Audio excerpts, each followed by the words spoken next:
the nervous system in the human embryo? In embryonic development, a phase of gastrulation occurs where the blastula, a hollow ball of cells, forms three layers: the ectoderm, mesoderm, and endoderm. The embryo goes through a process called primary neuralization, which is the folding process of the neural folds in the neural plate to form the neural tube. Within 3 weeks of gestation, the notochord sends signals causing the ectoderm to flatten and thicken, creating the neural plate. The neural plate is the basis of nervous system development. The ends of the neural plate, called neural folds, push together to create the neural groove. The neural groove is a shallow groove between the neural folds of the embryo. It is responsible for forming the middle of the neural plate.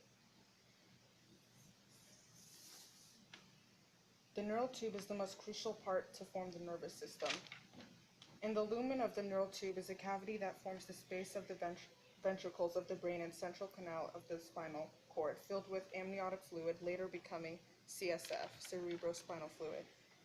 If the neural tube is not completely closed, it can lead to neural tube defects, including spina bifida, which is a defect in the development of the spinal cord, causing parts of the spinal cord and meninges to be exposed through a gap on the lower back. On the dorsal side of the neural tube is the neural crest along with the neuroepithelial cells. The cells of the neural crest will go through a process of migration to move to numerous locations to develop into ganglia, neurons, tissues, and other structures of the peripheral and central nervous system. The anterior portion of the neural tube functions to create different structures of the brain. It divides into 3 primary vesicles during the 4th week: the forebrain, midbrain, and hindbrain. The dividing will continue to form secondary vesicles.